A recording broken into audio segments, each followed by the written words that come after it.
Nanda Vata Vata ki City Veni Raturala and a radio Bulan Vata, San Francisco. Me Kochi Kenda Vatamai.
E pina ko lep sarani sa kinda bakit ko naturanga kena marama ni enda sandu pata tiko na singa lutuli wenda indai singa warung buka mai viti pina ko lep dua pata tiko mai na radio bulan dua bata San Francisco e kau tikenda bata mai o ra mode bakadan be seni valengo ya nambongi me ado bat ko na matakani ko baleta na sarangito mai Paris na Olympics da ba murieti ko na nonda timi sa laki ato toka e ningo koe na semifinal la. Timi ngani biti ke na timi ni Australia ro sa berra bukan donin ruka. Me teka bu mai na sota bagai wasi lalai na tombu me ato batiko maingo.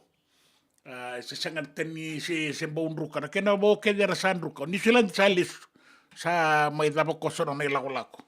E ba kurumbu itagiti ko sona na itukutuku enda rongo bango na sota ningito le abitu e bagai duritikungo mai Parisi e na Stade de France kila na singa vida sauti o waretatiko na rara ningito le bundondo me barani sengo ko banga tagitikungo na Stade de France e roni duru merandambe kina ono sanga bulu kadiwa na undolu na sarsar e retiko todo ko saranga na bali sarsar e na ngaunan ruka kina na timini barani sebe biti e samba undoto kana be ngali sumini webinak e na bongi so e sana nu mam saka kuni saraba bago tina non rusota na timini islandi bota kina timini biti rasa kame rasa dengo mantaga de so na matini uto so telenga era sa bombo ora raitu lalanga ia oira era bukan nui tiko era ndei toko non rabukan bauta na non da timini biti era bukan ginata kara marutaka kara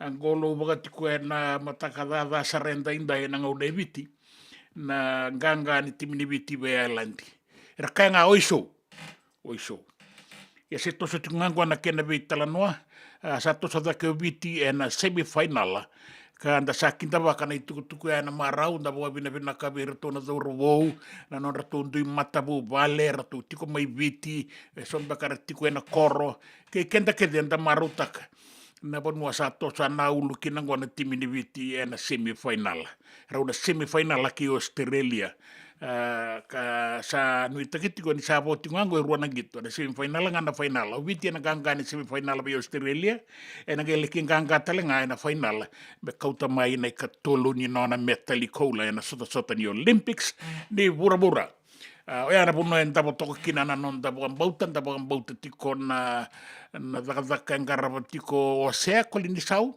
ke irtuna dau vengarabi o irera tiko ya ni na taunda kuni rara ke irtuna dorvo era to tule buka tiko na loma ni rara ngo na Stade de France ona sanga bulu ka diwa na undolu se bitu sanga bulu ka diwa na undolu na sarsara ke era to tau joko ka tondu ngau viti saruta bo binak sa rota toko nganga era saya liani sona timi era sa andruka era sa lisumena timi ni Kenya sa lesutelemai seperti mentangan indola ni gitu menanga indola ni matakan sa lesutali na koro sa mai sangana na nona ingu ya sa daba kosana na ilako ni silandi talenga ratu nangai laki bakadabaran ratu ilako ni sa lesumai i barani se na timile abitu ni New Zealand ona no mati konde rau namba di laiso tatalo New Zealand bata ki biti ia pina ka bagale bunan do bata ko mai en radio bulan do bata San Francisco ka ti kenda bata mai ana mata ka indai dona ser ai bagalanga wale mantangani no anda sarang gitu na bongi me aso bana singa indai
Katarina ombulo Katarina lu siwalena isuru olia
no sere makawera tonga iwo irti ko ngana matai lawalongo ni simiroba na singa ni paseka roro mai na singa ni paseka lima na silini au solia be babe kemni na singa ni kila na silini anda uba nga takitili na silini na peni na nonda ilabo ni sin nonda ilabo enda baga nga takaibi na ngauna ni koloni sanga mai besau kinandola kina sende lima na silini au solia be memba sa wale nga ni kiana paseka la iboli sar na tela sa sibitoko na tini kadua na tini karua na miniti nonda ngau na ibiti na nonda ngau na San Francisco sibitoko ngona ba na tini karua be mama na miniti ni bula bina ko ni sanga isa marao tiko mai ngau na ngobe bono ni zakazaka so erbe tsaki tiko ngau ni sala so era zakazaka na bolau so era soko ni pa bina ka bole bu ke muni ana no muni sema tiko mai na singa lebu enda ndo na sere ase buliza makaosara o no atangi tuibe na turanga ni dikombia mai bono lebu ni maduata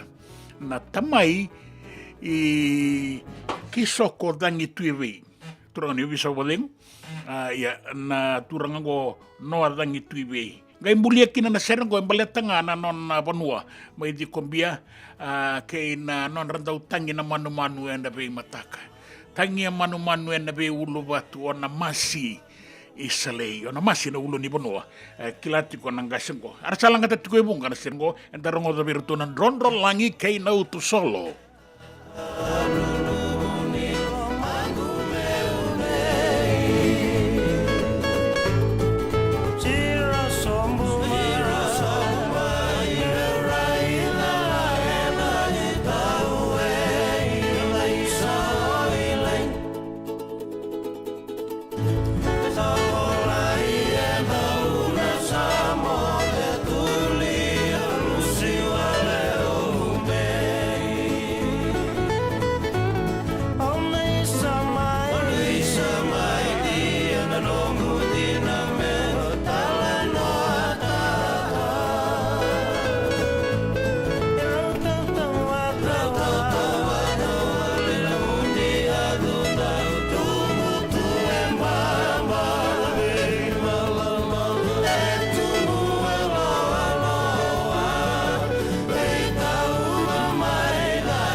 E senga dina ni kara rawa na daka waka kekiwa. Ia endona kainda wipu ke kawaka mamanta taka tuna bengarabi. O ia ke tuna kenda to kakana. Na ika, na dalo, na bisikete, na reo bata, na sunbells e tinimbulu makau. O kenda tona senga tiko nindraiva, se senga ni waka motoka, kandau dren na tutu beto seki. Erto satu wakarau na Divine Pacific Food Mart, mai Sacramento, merto taladeani na nung ni boli-boli. Rawa sara. We tartarngayani na taliboni diwan 21 toluwa diwa ono saibarua.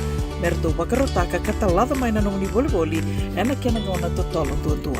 Divine Pacific Food Mart, Viturua Diwawalu Franklin Boulevard, Sacramento, California.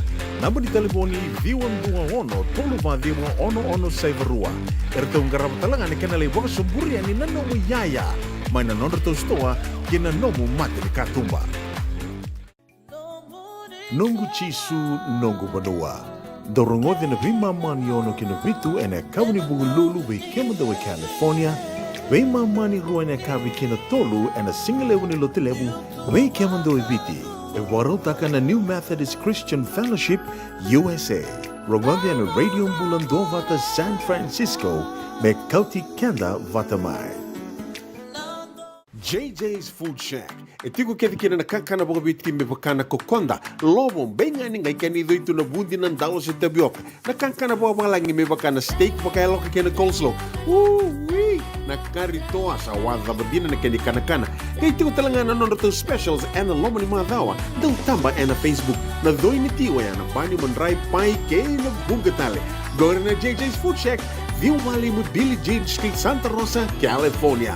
Pero talagang rito dili mo yang may Santa Rosa, may yato sarani kinavato. Girit-rito sana kinavitu sa mabitu tolo dio tolo dundu al limono. JJ's Food Shack, Santa Rosa, California.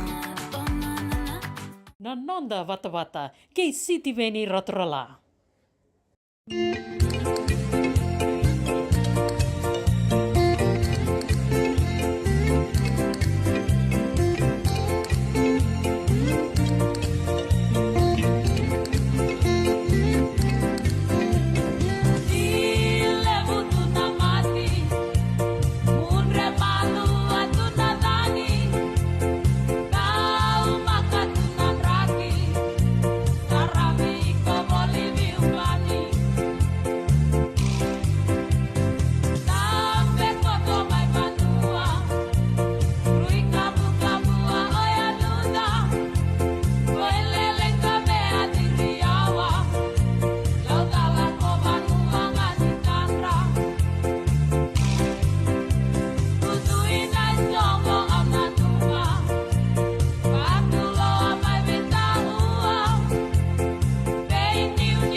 Ongo na rongo may wala ni Songo and a radio Bulando Vata San Francisco. Mekauti kanda vatamai. Kasing bukan numikin anon tungalala en bakingo ruanon doluru sanga wulkaba na Fiji Day. Erto nangaraba tokai ke na turanga ke na maramani ono may kandabu. Na noroto isongo na ono Foundation USA. Ono Foundation USA and singa buka buka ingo ne katini karua ni singa ngo bula saroko to bango.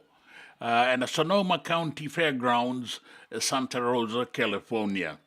Bitu nan raw ng dolan do la bola kaya ni binakata mo nila kiboli tagikin ng to na stall me darawa nila kibukas nga lebu adala iba taiti ko kina na namba ni teleponingo mo pagan data karokina na Fiji Day USA at yahoo.com na Fiji Day USA at yahoo.com one day tarokin na yan dua na nomustol epito nan raw ng dolan dua. Nanonda wata-wata kay sitiweni raturala.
William back in do nungu life insurance policy?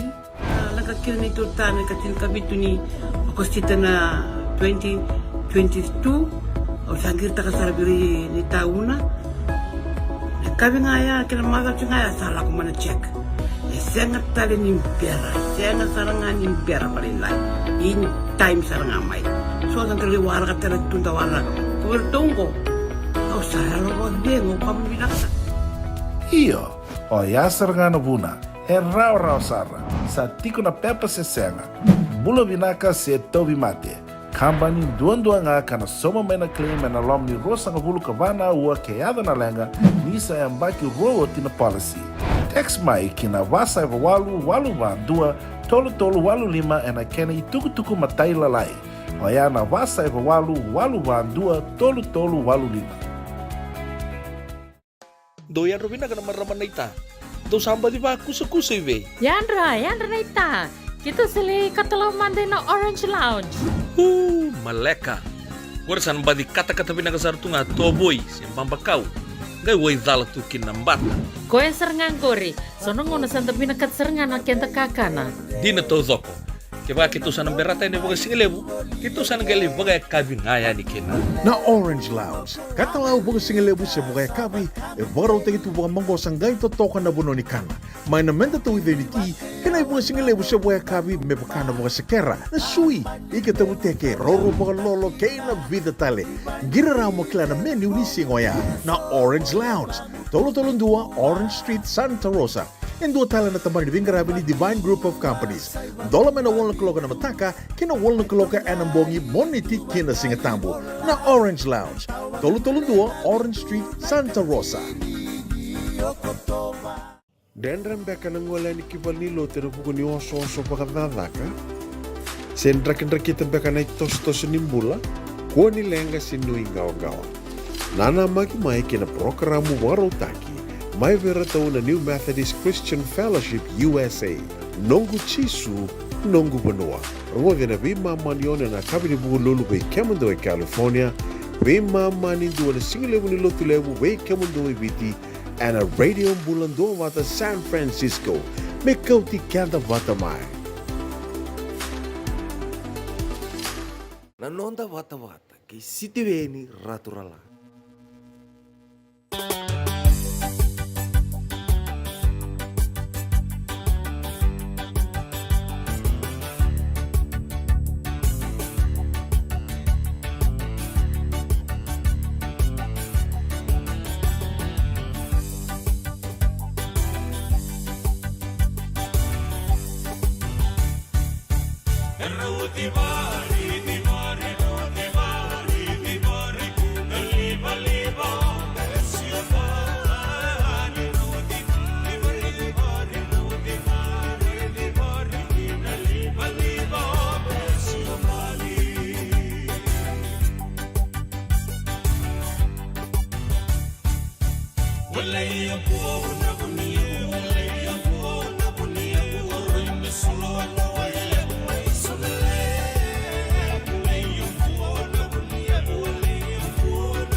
Raudipari na sere kambuli mai butua mai mbua e ratu walangata na ilaolawana tau ni ndela i setura wata kei ovi ni mbale na mao ni mbula benaka ni sa yan rati komena mataka ni kua singalebu enda indai arere wana nanu takitiko na boga singalebu sabo ilu sanga bulu kalima na miniti metini karua na ngau na maiviti na ngau na ke San Francisco bo ilu sanga bulu kava melima na kaloko na kabi totolo sarana lutunia kabi na ngau na go San Francisco mbula benaka ulila kemba text benaka boga lebu na bengarabi benaka boga lebu o litia lendua lodo bula benaka kemuni ni bula benaka boga lebu na sematiko mai o mbuna inira manu yayanra arnayanra ino ke matia weka bula benaka purusa bula benaka turanga na puni sale lebu gatua ni masih jiwa ena japani dangi o pasi panene lebu kaina kani rongo benaka tiko yani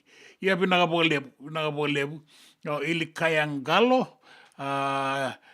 totoka na bingarabi no kita lengani na boga ngata ke boga binaka nang gingi guli nang gulangula na lakari ke na lakara ina singale bunikua bula binaka o ratubini perkas dola ka tiko mo ko bula binaka boso Fiji is on its way to destiny era to sa boga no ni binaka tiko mengo to soviti kalungata sando na turanga na wekando na turanga ni kandabo o perkas dola bina na bogarong na mai tori katina i mula bina ka kemuni bina wale buna bina numitiko mena ya tukuka ya kabiti kongori mena ya tukuka mula bina ka na wale buna ndau sama tiko mai wanu ine bina ka tiko ene na itabi na singa ni kua ratu bini parakas o rau beu tatini beka o raungo ruana parakas ratu nanu matiko ratu me ratu rongo da talemanda na tuku ningito ia da samaruta kambaleta na timini biti sa Zambia da kengo na semifinal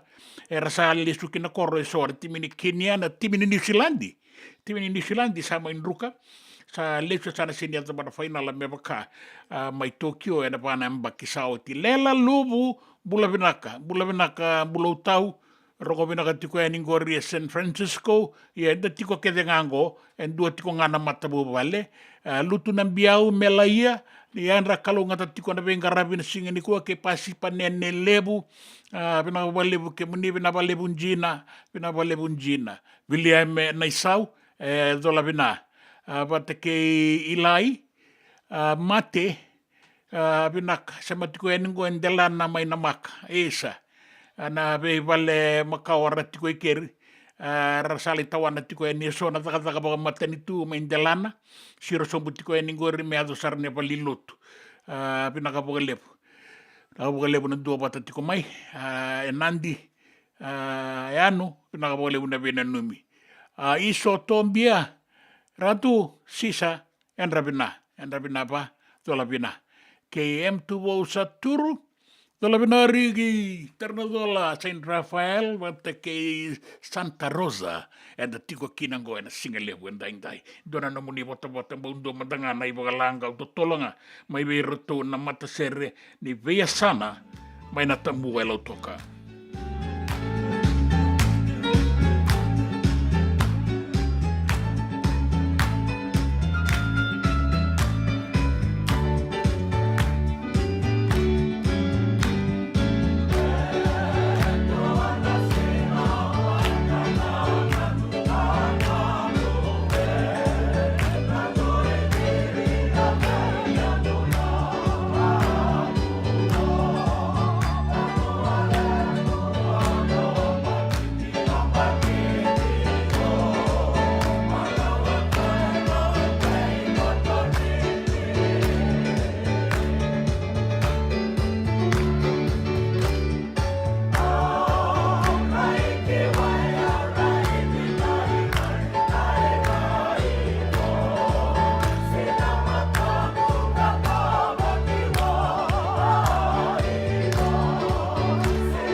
JJ's Food Shack.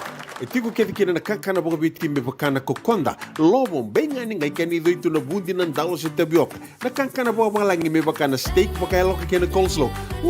Wee! Na kari toa sa wadha badina na keni kana.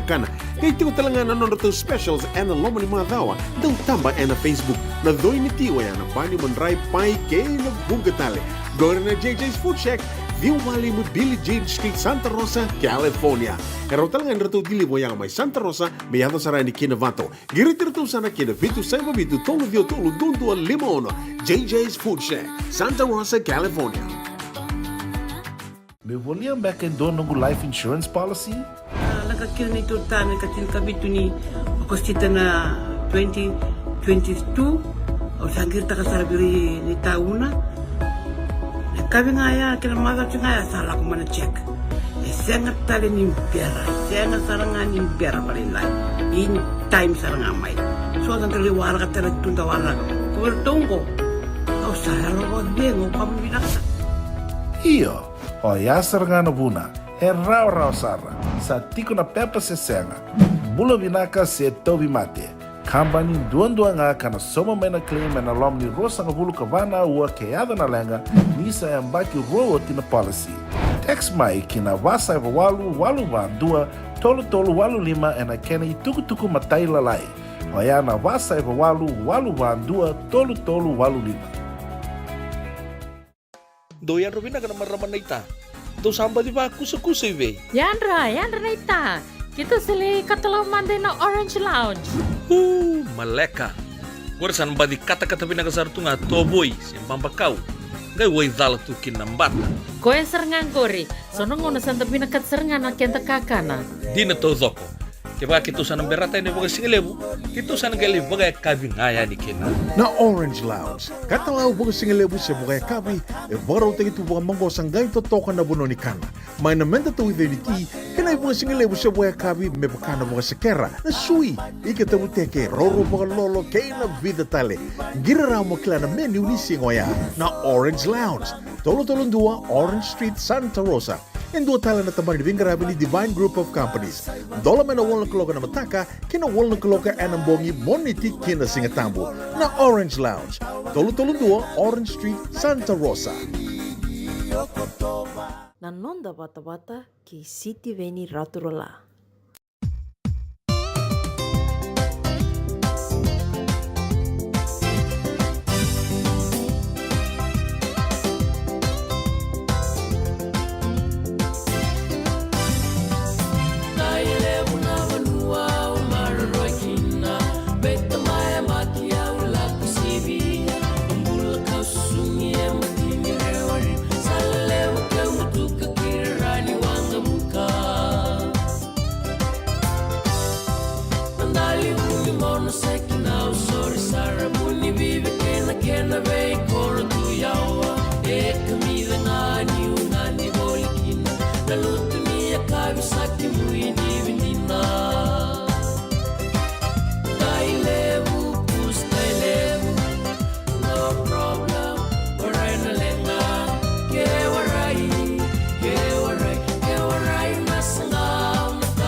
Ya ke warai na sanga au na taung balanga sanga nilanga viti ndangole tiko mai na roro ni wanga buka lubu anda taleba tiko mai na be koro en batringa misala ruwa me azo mai na usori sanga nilanga rabe to sakitu ke ana motoka ko saumi ko sanga ni saumi no motoka bo itau ke na lori na mini bus na be matangali ke denga toli li rabe to sakitu ke era ona bonde ke ana bina ka kino tailebu ya do ni ndala ina kula era to bo madala takati ko na sano tailebu ke warai na sanga na taung balenga ya ni bula bina kana kando ni sanga indo bota ko mai na singalebu dai sa bula ka tuna ngono ni bo singalebu Pei reso, sa po walu na miniti metini karua, ia sa po lakatalitung bangana vaya kabi, nangaunango, San Francisco, Santa Rosa, ka da boga bina kani raun inda be sema titiku e tuni tungama e ni makare saratiko yani na kakamburaki ke na salan ni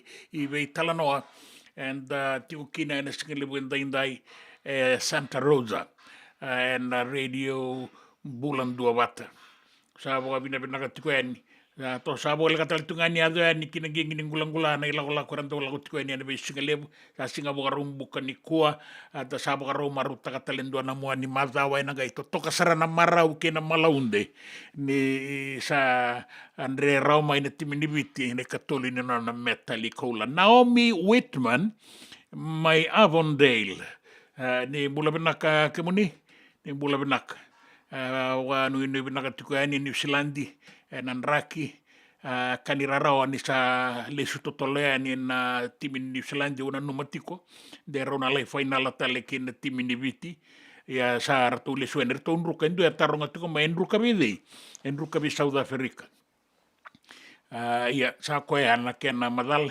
sona ngauna tanganga sona ngauna tanruka sona ngauna tauna udba sona ngauna dilana singa duindu na kenrak mbula benak ra bororongo tueni na wakanda tuyawa era kaina kimengo ni raki maleka tungo e Avondale mai Okalandi bina boga lebu na sematiko mai Naomi and single lebu ndai na ngauna viti Santa Rosa na ngauna go sabia bia lutu tolo saratiko na karombo M2O saturu wanu inde bina katiko yani Olivia Nangoro siteri machalolo matuyati totoko na bingwarabi bina boga lebu na bino mi bisber kauta royanda rombula maleka gonga na moiraki Australia, Western Australia, and na debaira ke na moirango.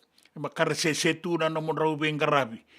Me botaitiko kina na koro mai na watu bula na itasiri. Mera na numitiko kina na bukataon de la niabu. Korto na sala kongo orto tiko mai Western Australia. Ya sa arto na numatunga mai na kundukundua ni Waimanuriba. Boleh kata na koro na watu bula.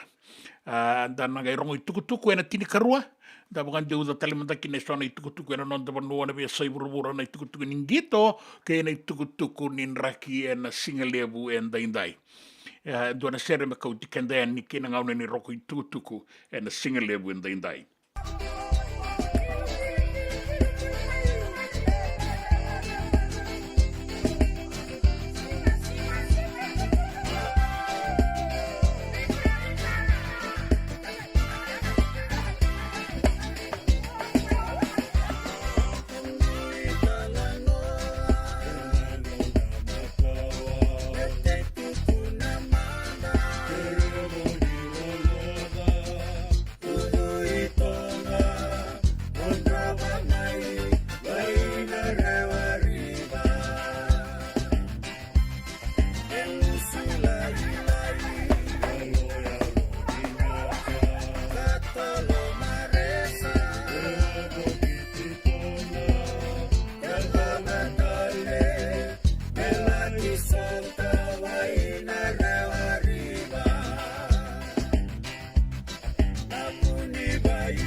Bula bana kangona i tukutuku e na nonda banua. Wakareita ki mai na matei wale wai ni nonda banua. Ni rato ndau wakai angata ke ndua nan rau na undolu na ndola e na ndua na ngau na ni wakasangangara ki na webueti. E baki saoti, e rabueti rao ki na mai wasawasa e ruanan rau 5 kaono na lewe ni banua. E kaya Commodore Humphrey Tawake ni sa tiko sa redake na isau ni matangali bangang karabangon di na nasakasuti di kawaitaka. Kay nakimay, nindua nga nangauna ni banganggara, nindua e ali wasa-wasa, se diri na wanga, se ndua na bebueti ngan rebi, na kena isau, ndua nan rau na undolu nan dola. E sanga nga ni ngara bibiti na nonda matai wali wai, ngara na nonda wasa-wasa, na bebueti kay na bakasangangara, ngara talenga na anu Tuvalu, o Kiribati, wata kei Wallis Futuna. E dina ni daulebu na wakalelewa e ardoeni, ia kaya tiko na iliulu ni matai wali wai e Commodore Tawake ni sa andei kotonga na nonrato itavi e na buku ni rakadaka ke na bei wakambulai na bei bueti wasa-wasa na kena bimbi na nonrandua wata na bei matai lawa-lawa ndau bei bueti me rawa ni ngarabi wakabinaka kina na itabi ongo wakawasibi na bei ngarabi wasa-wasa. Mai maduata wakareita ki mai kina ni rau sa wangangai tiko kinango e rua nangone lewa buli.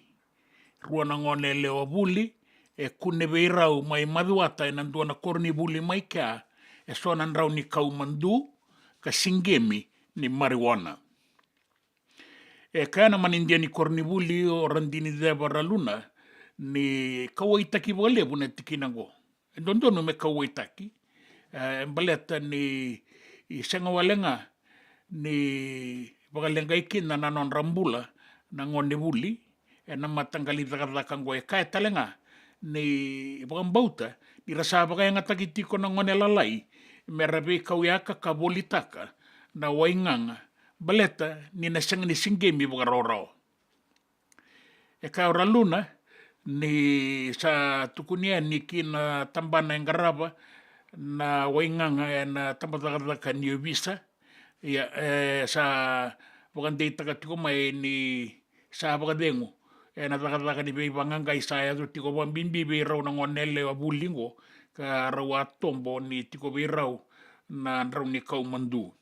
Kaya senior superintendent ni obisa Kemueli Mbalen Rokanroka di sato so daki tiko nga na takataka ngo wambimbi na non rabaka ngataki na ngonela lai. E wakandei takatalenga ni sato so tiko nga na bei wangangai ke na non rabaka tarongi na ngone buli era singemi ni rasa baka yang atakitiko en baleta na bolitaki ni wainganga ni bei wangamatini taki. Kina biasa iura-ura e wakarita ka mai na presidente mai mereke ni sana nung mamesa dengo matangay na binding-dingi me sakakuan itu me baleta na nona nanuman na panua rarambo mereke. Na nona sasanga me dua telemantan na ngaune ni bengarabi me tukina ni tutu baka presidente na turang ako sayang baki 8 kandua o Joe Biden sayang kasi sara sa wakayata-yata sa ngui leda sa tabu-tabu-tala yan nona pinakata me tutale yan nona nanumi koe nga yan nakanga yung baliti koe kasi nga baka ni nanumatiwa kina na panua kina ibakatangin dingin ni bengarabi wasibi yan nondono me solia endua kesa tu na itutuya. Sama nito ko ni Kamala Harris kina yang baki 5 kadiwa na maramango na ibuke-buke ni presidente me sa susumita ki koe me tu na binding-dingi na bulo November kasabangan data katiko kina ni narawa ni tawiri rotubat kana nona ilalaw ba politiki na Democrats na nona satu na maramango o Kamala Harris. Ia nalewaw ya nanumin ni sa andono baka binaka me sa dengo matanga men dua tale tu na be ding me so mita ke koe a te ka wuti ko mai na baka lele ang baleti Joe Biden na ngauna rawa a be sakikina ke Donald Trump na CNN rawa kadibia nikina me rawa lei wakatarong na be kararamba so baleta na matani tu sa lau rai e kia ni sararai reisanga ni be rauti ke koe me tu tale na be ding kene tukutuku ni gito sa tabe ka koviti kina bata ni semifinala na sota ni Olympics mai Varanise.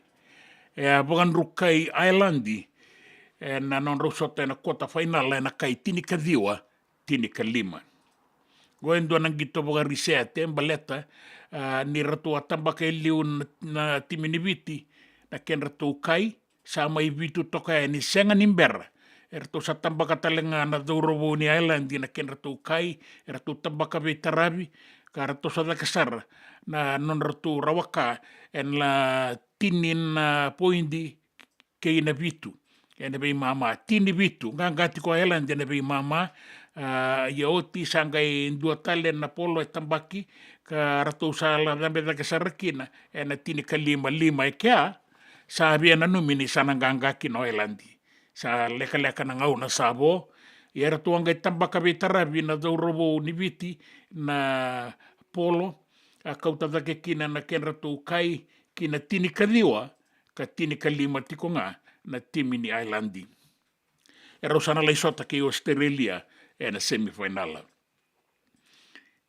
Yo yana non rosoto Islandi bata ke viti na sota tale so na bata ni kota finala anganga kina na Springboks di South Africa ve New Zealand na kai tini kava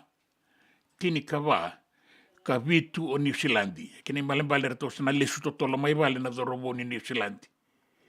O Varanise bukan rukai Argentina endo talanga na timi kana numini na zambe zake kina semifinala san ruka kosongo. Nganga o Varanise ruosanga vulkaono ke tini kava. Arto sanga ni toro ora nang gitongo na itau ke ni rara baleta ni ratung gitu tiko matana na undolu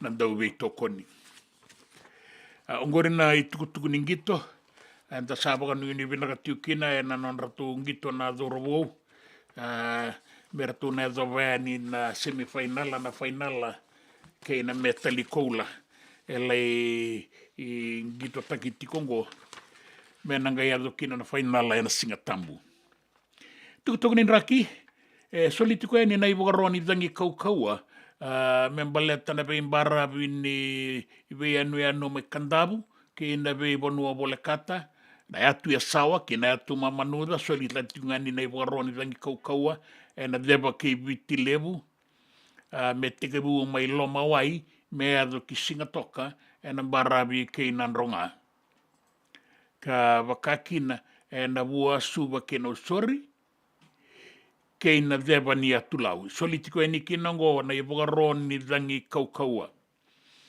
Dua na ua ni raki suasua rombota tokongona non dabanua ka nanumin ni na rungu tiko kina na raki tau banga una na uda na benga una so dina ni na raki mamada toka na son banua na ua ni raki binaka koto talenga na non dabanua rua na ua ni raki suasua ke na raki mamada ro kotongo na deba ra ni non davia tu enu e biti ya deba tiko na bongi le wenda indai na non dabanua na wakilai tiko na dangi kaukau na sona ngaune atu ya sawa na enu mai kandabu atu mamanuda na deba ke biti levu me tegabu mai loma wai ka ado ki singatoka na barabi ke nanronga na bua suba ke no sori ke na deba ni be anu lelebu bula saratoka na deba bula toka na deba na ngauna go na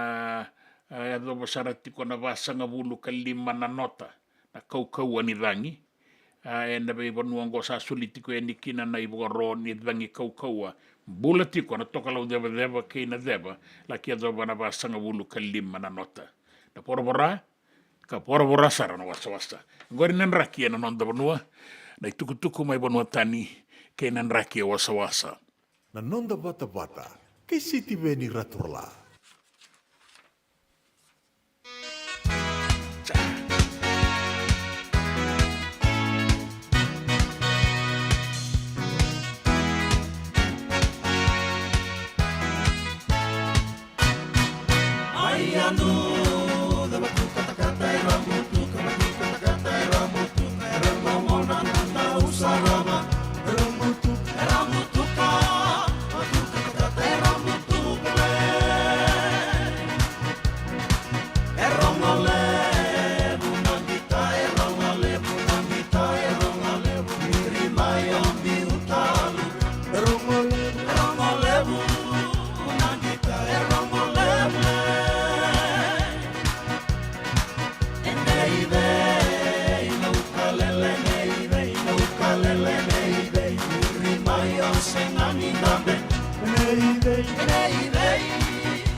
Tokaya, bebe bulan-bulan toka na songo en saat ini keruana kalau ko sanga no talingani baka singelebu be reso ya sanga no tukuni baka kabingo Santa Rosa sa watina 5 en tini ka tolu na miniti em tu vou sa turu ke mose se vasuita uke na mua boi mai mbua ya bulare tamai wabi sabu en ambauto na vale nimbula ve buni wai i tale i chochi era tu sa baka ulolo matiko ni mai Bay San Francisco toka lango na barra bingo nen simba ni valura ngomong matiko ni mai Serne mai Australia ini sama tiko mai kina o mose se de la loma pina bole buna bo rongo to mai ke budi iyo pina bole malo chonne mbuli bakarua tola pina to tunan raki na Sheraton Fiji Golf kena beach resort in Denarau.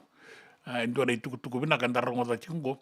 Ini randa wako tamai na kanda era tuku mai bina ka bole man mani samati ke mudi tiko mai. Endo radio bulan 2 bata Lex giom boila. Me ratu na mikina na swaya shipping elo toka. Ngaratu sa bagaru sa ratiku ngango me ratu losi. Me losi tiko mengagai maru takikina. Nanganga ni timi ni viti na kota final. Iyo, sababu ni bina keditiko na the team Lex wini ke ro Paula bina ka lebu.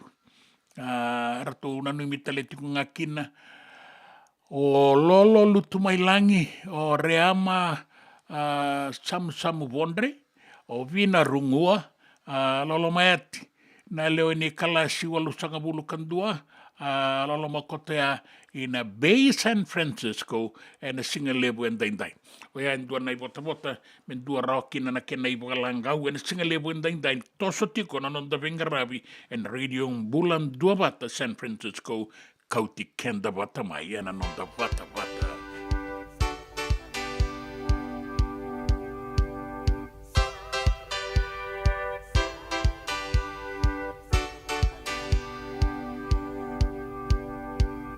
Nande mai bunde no, ela mani ringingo, Santa Wisa.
William back in doon nunggu life insurance policy? Nakakil ni Tuta, nakatil kabitu ni Agostita na 2022. O sangir ta kasarabiri ni tauna. Kami nga ya, kinamada nga ya, salah ko mana check. Sangat tali ni pera, sangat sarangan ni pera palilay. In time sarangan may. So ang kaliwara ka talaga tundawara. Kuwertong ko. O saya lo ko din, o kami binaksa. Iyo, o yasar nga na buna, raw sara, sa tiko na pepa se senga, bula binaka se tobi mate, kambani duan nga kana soma may na claim na lom ni rosa nga bulu kavana ua kayada na lenga, nisa ang baki rowo tina policy. Text mai kina wasa walu ba dua, tolu walu lima ena kena ituku matai lalai, o ya na wasa walu ba dua, tolu walu lima. Doyan Rubina ka naman raman na ita. Do samba di ba kusa iwe? Yandra na ita. Kita sili katalaw Monday na Orange Lounge. Maleka. Warasan ba di kata-kata pinakasartunga toboy siyang pambakaw. Gay way dala tu kinambat. Koe serangan kori. Sonong ngono santa pinakat serangan na kenta kakana. Di na to zoko. Kaya kita sana berata ini bagai singelebu. Kita sana gali bagai kabi ngaya ni kena. Na Orange Lounge, katalaw bagai singelebu siya bagai kabi, baraw tayo ito bagai manggosang gay totokan na buno ni kana. May namenda to with ti, kanay bagai singelebu siya bagai kabi, may bakana bagai sekera, na sui, ikatabuteke, roro bagai lolo, kaya na vida tale. Giraraw mo kila na menu ni singoya. Na Orange Lounge, tolo-tolong dua, Orange Street, Santa Rosa. En dua tala na taman ni Vingarabi ni Divine Group of Companies. Dola man na wala kaloka na mataka, kina wala kaloka anambongi moniti kina singatambo na Orange Lounge. Tolo-tolong dua, Orange Street, Santa Rosa. Nungu chisu, nungu banua. Dorongode na vimaman yono kina vitu ene kawani bugululu be kemandawe California. Vimamani ruane kavi kina tolu ene singalewu ni lotilewu be kemandawe viti. Ewarotaka na New Methodist Christian Fellowship, USA. Rogode na Radio Bulando Vata San Francisco, me Kauti Kenda Vatamai. Nanonda Vata, kay City Veni Raturla.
E vana wale mona iwa madalea ke iwa nua mbalabu te kapu mai susui sa lai ado I tuwudha I dhikombia sa ngole talenga ni na koro mawana ga iwa muria sumu mena kena mbarabi me ado sarra mai loma ka kina na vei koro wole kata ra toka viti kiwi loma sawana na vei koro enda kila kana dorongo adwa nilanga serre ka tala nota ki en na serre me bakaina ngai rongo do titiko ya o la be timba le suba bagayan ratiko ni mai waga New South Wales Australia kay nagatuma ni bata saratiko nan raki li otoko baga malu na dangi mai na toka lau deba gai bilinga toka mai na dangi mai na Snow Mountain ka kauta mai kay nan bata tukutungore toko na talitunga mai Francis mai na koroturanga mai Canberra ena lebu ni bata ini madala bulam beka mengo anang gai bibi naka baga len raki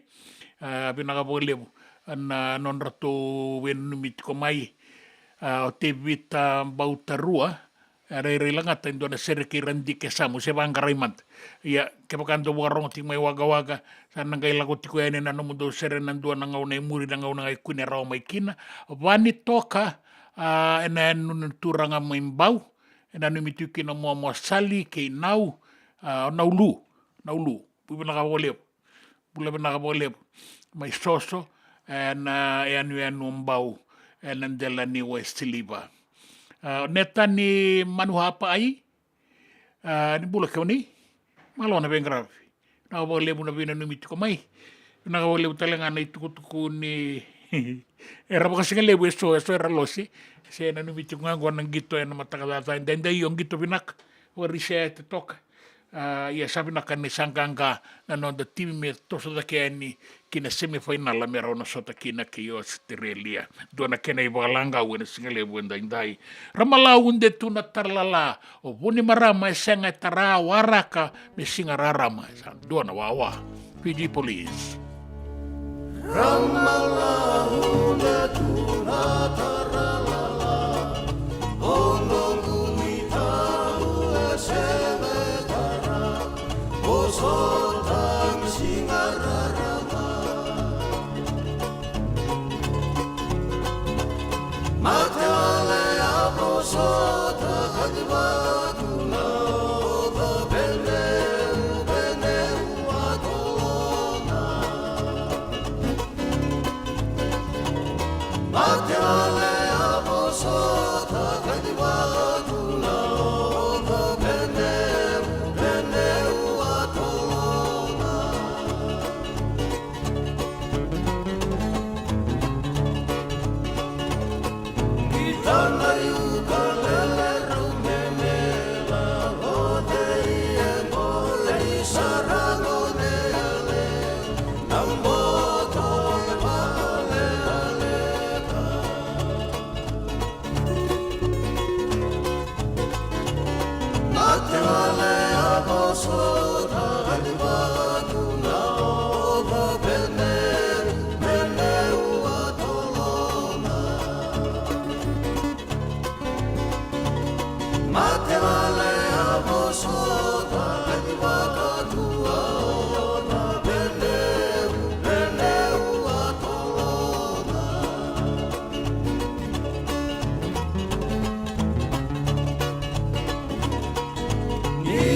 JJ's Food Shack. E tiku kedi kina na kakana boka biti me pakana kokonda. Lobo benga ni ngai kani doitu na bundi na dalo se tabioka. Na kakana boka malangi me pakana steak pakai loka kena coleslaw. Wee! Na kari toa sa wadha badina na keni kana-kana. Kay tiku talangana nono to specials and na loma ni madawa. Dau tamba and na Facebook. Na doi ni tiwa ya na bani mandrai pai kay na bungatale. Go na JJ's Food Shack. Viu Valley mo Billy Jean Street, Santa Rosa, California. Karo talagang rato dili mo yang may Santa Rosa, may yato sarani kinavato. Giritirto sana kinavitu sa mabitu tolo vio tolo dundu al limono. JJ's Food Shack, Santa Rosa, California. Me voliam back and don't know life insurance policy? Laka kira ni turtana katil kabitu ni akostita na 2022 o sangir takasarabiri ni tauna. Kabi nga ya, kila maga nga ya, sala ko mana check.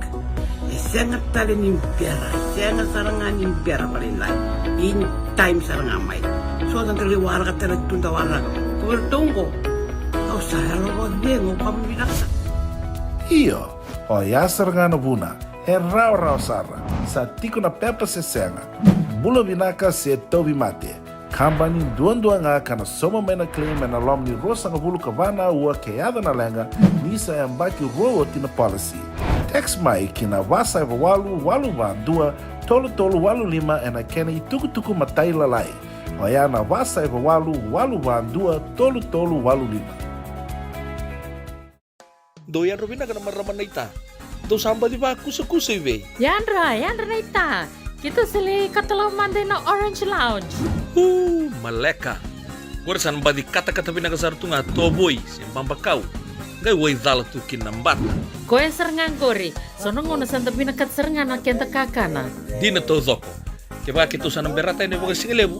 Kitu sana gali bagai kabi ngaya ni kena. Na Orange Lounge, kata lau baga singelebu se baga kabi, e barau te tu baga mango sangai to toka na bono ni kana. Mai na menta to identity, kena baga singelebu se baga kabi me bakana baga sekera. Na sui, ike te teke roro baga lolo keina vida tale. Gira ramo kila na menu ni singoya. Na Orange Lounge, tolo-tolong dua Orange Street, Santa Rosa. En dua tala na tamang ni Divine Group of Companies. Dola mena wala kaloka na mataka, kina wala kaloka anambongi moniti kina singatambo. Na Orange Lounge. Tolo-tolo dua, Orange Street, Santa Rosa. Binaka bakalevo nandau sema tikumai. Binaka bakalevo nandau aseti ko nanonda tu vata-vata na Radio Mbulando Vata San Francisco. Mekoti kenda vata mai. And the sabo la kasarnia dawayani na walu sangabulo na undolo na kende wili ni matabu vale na Radio Mbulando Vata. Ia e wili lili sar me vakatoto vata taki kina kende wili na ngwane toke and ovea say pura-pura. Tuana like, tuana share, subscribe talaga Mike na Radio Mbulando Vata and na YouTube. Radio Mbulando Vata San Francisco, Mekoti Kenda Vatamai.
Ya bina wale buna sema tiko main sekali wenda indai done la tingo Max Gio but kay Lex Gio boila ratu sa bina numiti ko yaningo rive zaibo ki Selina ratu do takisar sa bina kasikali butingo na non tapanua epiti singali bu bina katoka sabi abi ambasikan na mata ni singa rungu tiko na kenan raki rawa reita ka mai ni soli tiko na iwa roni dangi kaukaua. Se beti walai bula benaka ratu tau. Na wale bunda bengarapi. Sa lola matuiani. Waka wandu lola matuiani waka wandu. Eta Movik Lucas, mai Micronesia. Bula benaka na waka rongo tiko mai kina. Rato wena numi tiko eningo mai Colonia Ponape Micronesia. Eta Movik Lucas. Wina ka lebu na sema tiko mai kena mataimbeka mai na anu anungori ena tu Micronesia. Rato sa wena numi tiko ngā mai na mamikamundo ena singa lebu endaindai. Ke moni na vei tosa ki tiko imbara vinenga na numa di soli tiko na iwa roni dangi kaukaua. Na vei vono e so enda sokotayani. Ke na vei vono e so enda wakataka kana tiko mbeka kina. Na singa waka raumbuka ni kua. Iyo sa oso sarato kongo nang gingining kulang-kula. Onga tiko na kena itau kei.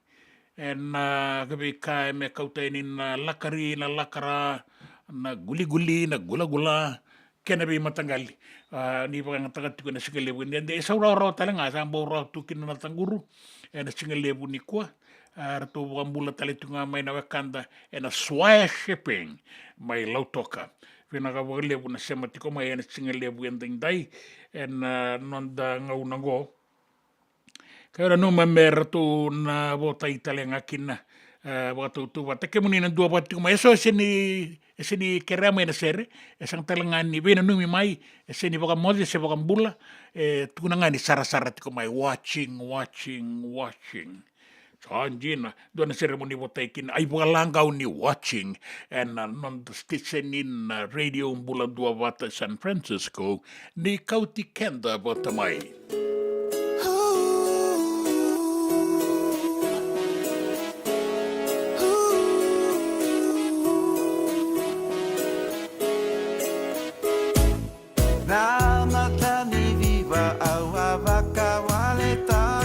Ang biuta e matanra na buwaka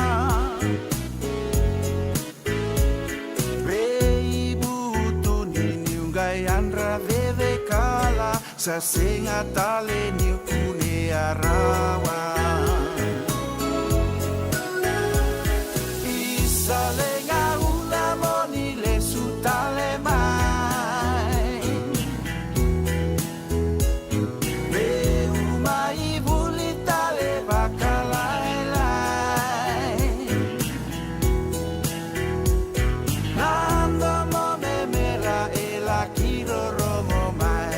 Sa mode nawe kangu yalo ai Aua vulitiko ena kena ngau nandina Awa baka wele bolikina Kitamba ni usasi via Raibuki sa taura nambuina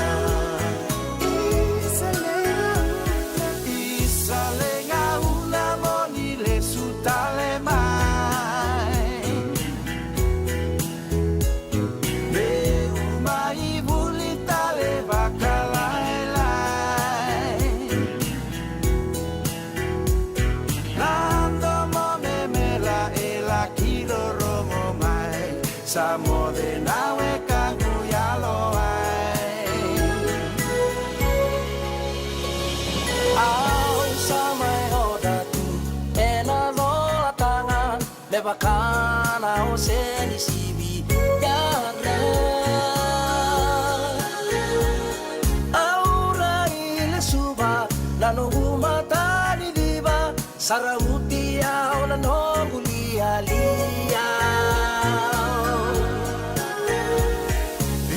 Salenga una moni le sutale mai Me umai bulitale bakalai Nando mo me la e la kiroro mo mai Sa mode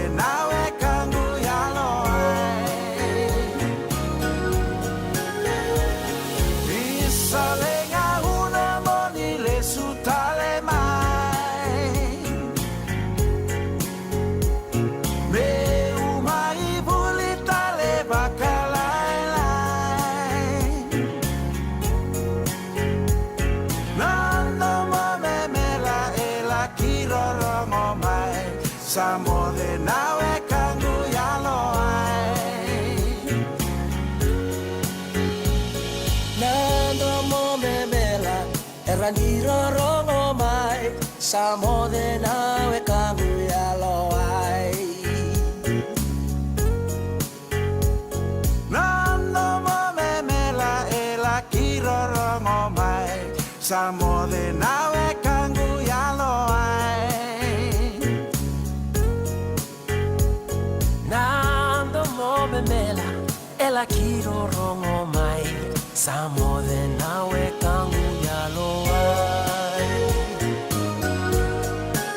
Samo nawe kamu ya loai Samo nawe kamu ya loai Oni samo nawe kamu ya loai E senga dina ni karaurawa na dhaka waka kekiwa.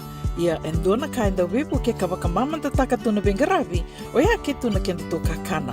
Leika na dalo na bisikete na reo bata na sunbells e tinimbulu makau. O kenda tō na senga tiku ni nreiva se senga ni waka motoka kandau dren na tō beto seaki. Erto satu wakarau na Divine Pacific Food Mart mai Sacramento merto talaveani na nung ni voli. Rawa sara. We tartarangayani na taliboni diwa dua ono toluwa diwa ono saibarua merto bakarotaka katalada mai na nung ni voli ena kenangona totolo tua. Divine Pacific Food Mart, Viturua Viwawalu Franklin Boulevard, Sacramento, California. Nama di telefoni Viwan Dua Ono Toluwa Diwa Ono Saivarua. Erto ngarabatalanga ni kenale waka sumburi ani nanomu yaya. Mai na nonreto stoa kina nomu mate ni katumba. Dendram beka nangola ni kibalilo tena buku ni oso pakadadaka. Sendra kita beka na tos nimbula. Kuo ni lenga sinu ingawa. Nana maki mai kina programu warotaki. Mai vera tau na New Methodist Christian Fellowship USA. Nongu chisu, nongu banoa.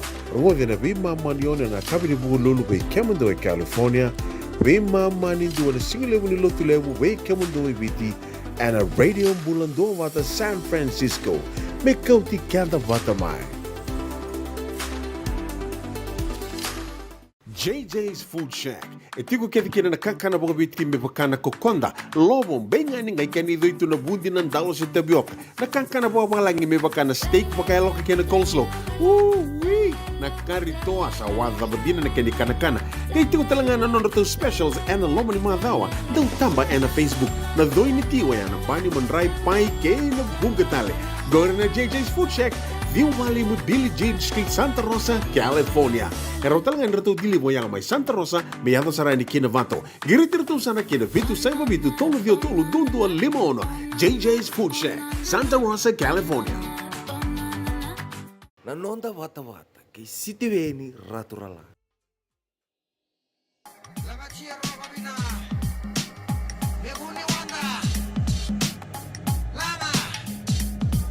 Rianda della Nibulewa, Rianda Raya Lewa, Rianda della Ni. Rianda della Nida Cow, Rianda Rabulo, Rianda della Ni. La magia, Rianda della Nibulewa, Rianda Raya Lewa, Rianda della Ni. Rianda della Nida Cow, Rianda Rabulo, Rianda della Ni. Buka taumbalina liwa, Anga buka ni Merika Moro, I ni siliva buka taumbalina. Buka taumbalina malawa, na wanga buka ni na Makamoro, I ni barasa buka taumbalina. Nauni vai lego me na mara, aunda mora baka da vanilla lana ke tata buni vai lego me na.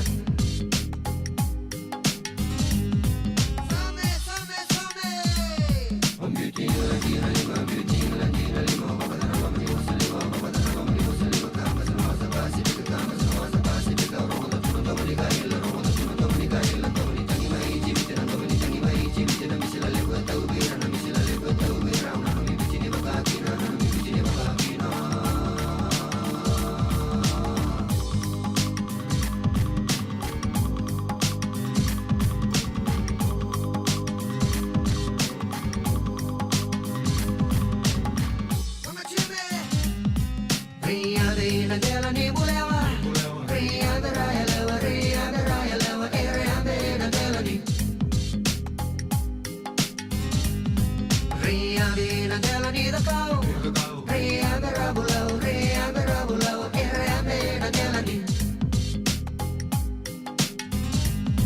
Buka taung balina liwa Wanga buka ni merika mora wai di siliwa Buka taung balina Buka taung balina maadawa Na wanga buka ni na makamora wai di barasa Buka taung balina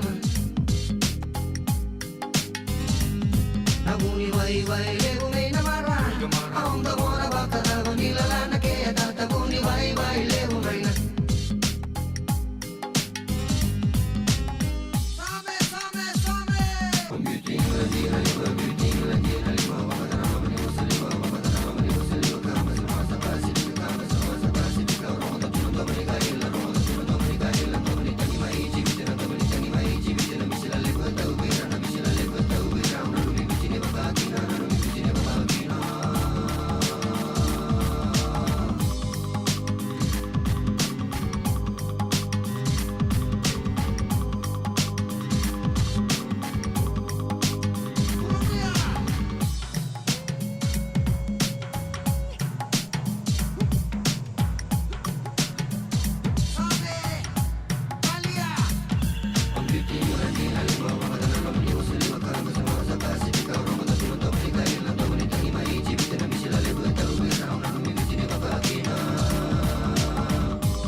Era puni vai lebu me na maka, me na waka, puka taung bale na liwalala, mboro wai ni barasa, wanga buka ni na maka. Wala bina na pa nong kutu me lento tabo. Bina pa lebu na numitale tunga ningori o sebeti walai. Rongo bina ka tuko ya nibuan na po iwa marautaki, bina ka pa lebu Windsor, Santa Rosa. Pakanu ini pinakatali tungan yang sa pakanu ini pinakatungo lebu sar tuku di tuku ni marau na singa indai so samba di lo sara ya seda panganda pakai ngata tuku na singa lebu ni kuani sa bola tuku na ngawani pakai singa lebu na bi bola ni bolo ni mata di tu suba habo tokango etin na miniti me ono na kaloko Santa Rosa ya kabi ni singa lo tu lebu via tau bata na nraki ke na ngauna na be no eso ia viti sati ko sarango na singa buka rumbuka ta sa buka rudan betana mo ni madawa da maru taka tiko na kena bingara pero bina ni wani toka in Newtown Rokara Road Newtown na sinu pinaka buka lebu rato na besi ko tiko mai na singa ni mataka singa buka rawai viti ira na maraman nindelai tonga rabe isi ko tiko yani na Rokara Road in Newtown na sinu. O kilat ko nango ni salango ni sibitoka nga ni na itiko ni telecom sa tiko sara na Rokara Road. Pinakapagalebu na mo ni sema tiko may na singalebu ni kuwa. Tara nongo itiko tale na dua na kaloko na singalebu en dainday. Dapagan deuda man dapaga pinakanabe kainda rongod se reida en singalebu en dainday. Na be bono enda tiko mai kila nui tangi ndau makanan raki viti warita ke mai ndau makatok rungu tuku ni tiko na dangi kau kena i bogaro enda sabo kan nui tiko nga ninda be wasi enda be botai tiko ya ni enda singa lebu kuwa ni bula binaka na ndanda botok ngai bale ni sara toko mai bula binaka tamai maraya tinai maraya mai kalambu sama tingo mina nomu ni loloma pinaka boga lebu na kawai pinaka boga lebu na bena no meri potai na singa lebu ndai sa bola ka toka na ngauna ni boga singa lebu se Sa bola ka talimbaga niyo te tonu se bana guling-guli. Ena lakari. Ena kena gengining gulang-gula. Ena pun nonton badi rabita tuanggo ena bewa kadi na singalebu di koa. So la vaca taronga Nangone alewa koya So kaya ni ruiwana na utunga Iyo beya uendina Naka vaca toka Atakanida kariwa rumisa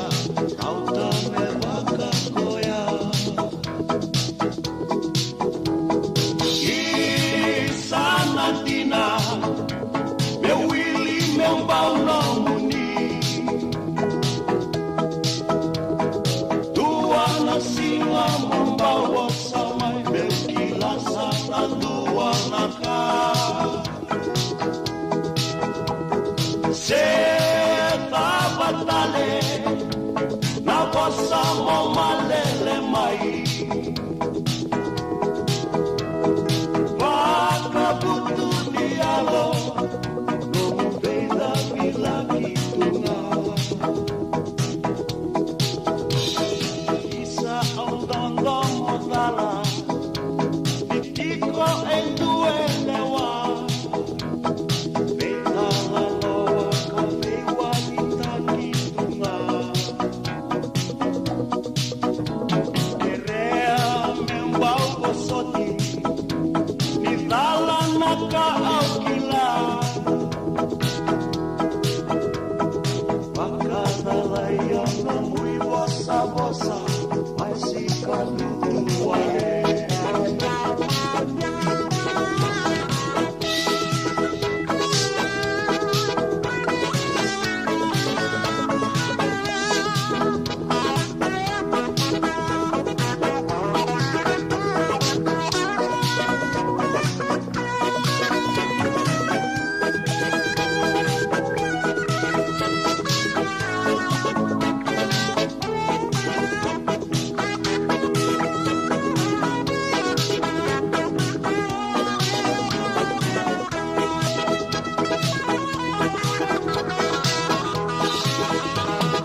Ai tukutuku na non da banua. E wakareita ki mai na matei wali wai. Ni sau nindua na ngau na ni wangangara se na webueti. Mera tō kadivike na ena tiko ena ndua na rau na undolu na ndola. Na kena i sau. Sanga ninda sau ma. E ana na na wengaravi na matei wali wai. E wakareita ki ngā mai na lebu ni labo. E ndau wakaiangata ki ena ndua na matangali wakasangangara se webueti wakaongo. Na mbaki saoti. E rabueti raoki na e ruanan rau 5 kaono mai wasawasa. E wakareita ki talinga mai nei tukutuku nei Commodore Humphrey Tawake na iliuliu ni matei walu e wai ni saulebusar na wakasangangara wakaongo e na kena vengaravi na ngadangada ni vengaravi na kena ia ke ira wakaitawikina. Ka kaya ni ertu sa okata me non rato itavingo en buku ni non davanua ke kenda na lewena na dagadaka ni vei weti ke na vei wakambulai. E wakareitaka mai ni e senga walenga ni rato ngarava na non dawasawasa viti ke kenda na leweni vanua viti e rato ngarava talenga e sona anu e na Pasifika me wakata ki Tuvalu ke Kiribati, ke na anu Wallace wata ke Futuna. E wakareitaka o Tawake ni matangali rakadaka i ratungarava e na veivu ke kewaka e tandau kaua i taka na i tukutuku ni nraki kankangarau ni kina. E na nonda sasanga menda soko, se menda ngoli, se menda veitosoe ki e na nonda wasa. A kani nonda ngarava wakavinaka na nonda itavi, menda wakaedora wakavinaka, ka kaua itaka na i tukutuku e so enda rongora, membaleta na veitosoe ki. Mai manuata, e duana koronivuli ertu sa wangangati kongoana o visa, ni rau a kuneki na rua na ngone leo vuli, ni tiko vei rau, na rau ni kaumandu ka singemi ni marijuana. E kainaka na manindia ni koronivuli, o randin ni deba, ni kawaitaki walevu na tikina go. E na vei koronivuli, ka wakaitaki sareni vei rato na o visa, e rato sa vei wangangai tiko kina. E wakareitaka talinga mai ni e dondonu me sa kawaitaki sara wakambimbi na non wakaingataki na ngone, e na wainganga ni vei wakamateni taki mera vei kauiaka, se mera volitaka mbaleta, e na sanganindu e singemira. Sama ninda usoliki na veira na ngone, mera kauta na marijuana na wainganga tale so, mera laki volitaka, se laki vei votayaka veira e ravulia. E kaya na senior superintendent ni tamadakadaka ni visa, kemu e limbalen roka, erto sa kila ni tosa dake tiko na dakadaka ni wainganga e na nonda vanua, kaya ni rasabo kaya nga takitiko kina na ngone e na ngaunango. Tosa tiko na vei wangangai mbaliti rau na ngone leo bulingo, e na rau ni kaumandu ka kune vei rau. E unotani, sa tu wakasuka na presidenti mai Merike, Joe Biden, sa kakuni tu e na vei ndingindingi ni volo November.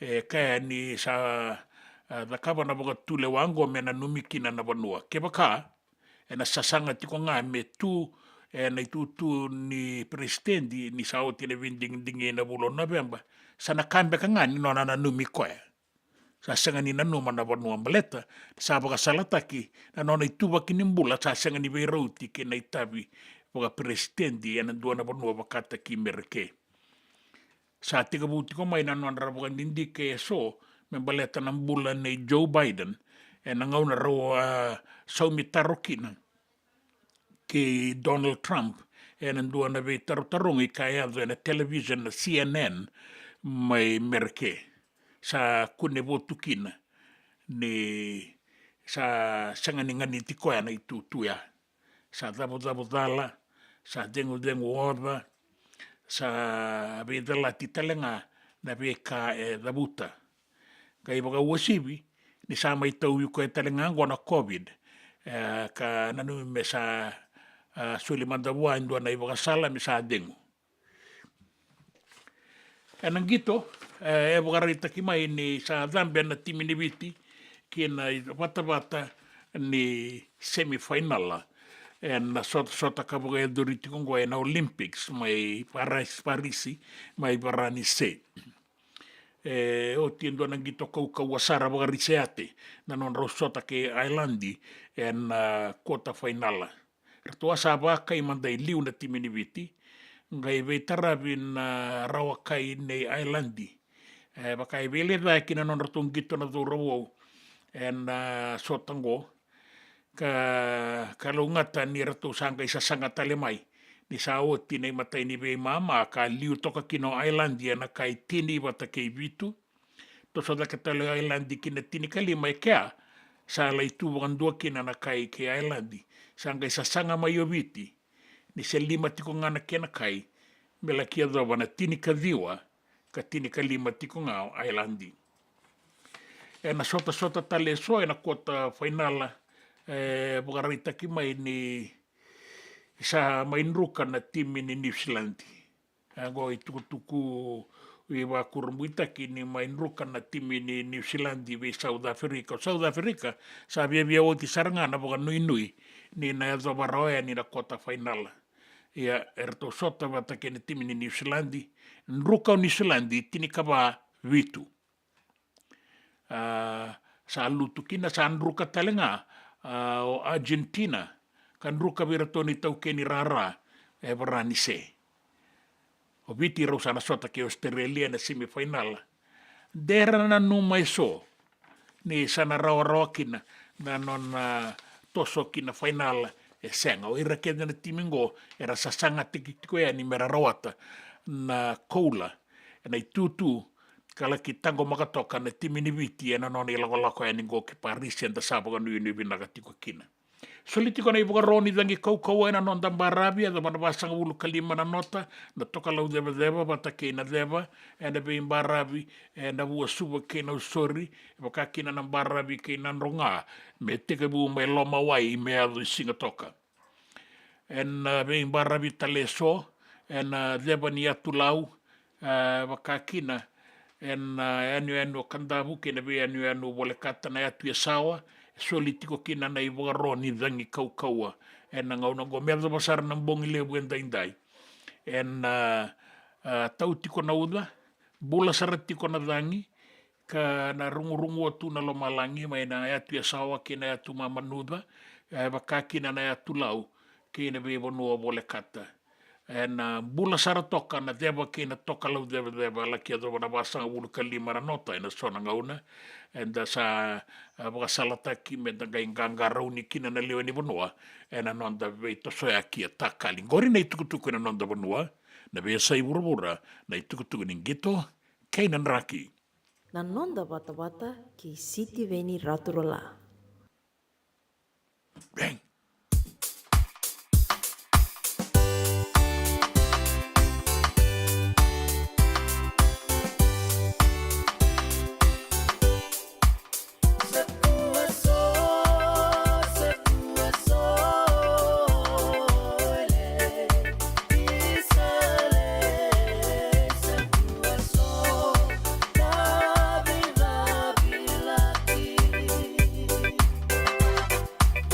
Oh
JJ's Food Shack. E tiku kevi kena na kakana boka biti me pakana kokonda. Lobo benga ni ngai kani do itu na bundi na ndalo se tabioka. Na kakana boka malangi me pakana steak pakai loka kena coleslaw. Wee! Na kari toa sa wadha badina na keni kana. Kay tiku talangana no to specials and lomo ni madawa. Dau tamba na Facebook. Na doi ni tiwa ya na bani manrai pai ke na bunga tale. Gore na JJ's Food Shack. Viu Valley mo Billy Jean Street, Santa Rosa, California. Erotal nga nito dilibo yang may Santa Rosa, may ato sarani kinavato. Giritirto sana kinavitu sa mabitu tolo dio tolo dundu al limono. JJ's Food Shack, Santa Rosa, California. Me volia back in doon ng life insurance policy? Nakakira nito tayo kabitu ni akostita na 2022 o sagir takasarabiri ni tauna. Kabi ngaya kila maga ngaya salah ko mana check. Sengat tali ni pera, sengat sarangan ni pera palilai. In time sarang amai. So ang tali warga tali tunda warga. Ko tunggo. Au sahalo ko bengo kamu binasa. Iyo, o ya sarangano buna. he rau sara, sa tiku na pepa se senga. Bula vinaka se tobi mate. Kambani duan-duanga kana soma mena claim na lomni rosa nga bulu kavana ua keada na lenga nisa e mbaki roa tina policy. Text mai kina wasa eva walu dua tolu walu lima e na kena i tuku matai lalai. Oia na wasa eva walu dua tolu walu lima. E senga dina ni kara rawa na daka waka kekiwa. Ia endona kainda wipu ke kawaka mamanta taka tuna bengaravi, o ia ke tuna kenda tō kakana. Leika, na dalo, na bisikete, na reo bata, na sunbells e tini bulu makau. We kenda tōna senga tiku ni nreiva, se senga ni waka motoka, kandau dren no te tō beto seaki, erto sa tō wakarau na Divine Pacific Food Mart, mai Sacramento, merto talaveani na nong ni voliboli. Rao sara. We tartarangayani na taliboni diwa dua ono tolu wa diwa ono saivarua merto bakarotaka katalada mai na nong ni voliboli ena kena ngona totolo tua. Divine Pacific Food Mart, Vitorua Viwawalu Franklin Boulevard, Sacramento, California. Namba di telefoni Viwan Dua Ono Tolu Va Diwa Ono Saivarua. Erto ngarabatalanga ni kena le waka somburi ani nanomu yaya. Mai na nondra tau stoa kena nomu mate ni katumba.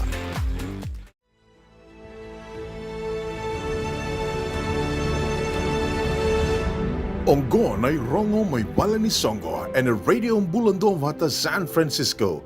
Mekauti kanda vata mai. Na Songo ni wana numi ni tungalala ni viti and Kingo, the Fiji Day ruana undoluru sanga vulkava, erato nangaravati kon Ono Foundation USA. Na Singapore rombo ka na buga roa ingo na katini kandua katini karua ni okotoba se voti ko ningo tolu na vula na Sonoma County Fairgrounds Santa Rosa California ngora na bonua ke na ngauna ni Songo se voti ko na bolambola ni bengarabi abitu nan raunan dolan dua we kemnina na numa na buli ta ke na yanga buga lebu baleta ni adu tiko na Songo me adu taleang ken na ngale be tartareani ena email ngo na fijidayusa@yahoo.com. Ni bukan data kaya ni kina na nomu ni bolong-bola vitu nan raunan dolan dua se boleh bunang ngauna ia menta bukan data ki kenda roti kaya ni kina ena buku ni nonton bolong-bola menta namba ula kiang atali tikunga kina ena songongo ni Fijiday ruanong dolu rua sanga bulu kava. Na nonda bata-bata kay City Veni Raturla.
Lele na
puni tavola levu kei Georgina Lendua, bula vina ka emosi na sautamata. E na numira tiko na ngone ni na korwatu, mai nei ta siri, ira ratu wakadakadaka. Waka kina na ilako mai vanua, e na kavimbeka ni kua. Ngombeka na ngau nei viti, ngomai na yasa wakara, e vei sei, mo dola vina rigi, dola vina, na vinomi. Dua na ilako na numatale tukungangoa Andy M. Waka. Andy M. Waka, kere ke rawani ratombau na numitoko mai na nasi. Rua na marama nasi e Rarotonga, na tukuka Rarotonga Hospital, mai na tukuka Melita Mbuna ke Andy Mother. Pinakabole una vina numitoko mai, kore se akabitiko ni singa lotulebu. Mai na tukuka Amen Nambola, pinakabole me rambau na numikina na ngone ni Lovoni, mai o wala uera tiko mai New Zealandi. Io binaka, era numira sana rai rongo da tali tikunga mai, ke labeti balei suba, na numitali tikunga nikina na ilaolango, ne imbola, waga, e New South Wales mga i Australia. Pinakawali utari rin doon tayo ng bata-bata. Ito kung ito ko may ngoy Canberra, ni Lewsar ito ko ng bata-bata, tara-tarasuin ng bata-bata, iya, sakin ng raki. Ito po kami na pinakawalebu, Bill Saumaki, kay iran na ito ko may mbulya, may ono, may kandabu, Sanjina, isang mbulya. Pinakawalebu, anaisi buah katangane, pinakana pina numit ko mayroon na numin na betinani Angela, wata kay na baba. Ono yun pinakatiko yan ni Kim Raw na singalebu ang dahin-dahin. Doon na singawalang anggonda ng ila kisota. Go na radio ang bulan dua wata San Francisco. Kauti kenda wata mai.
Senga dina ni karaurawa na daka waka kekiwa.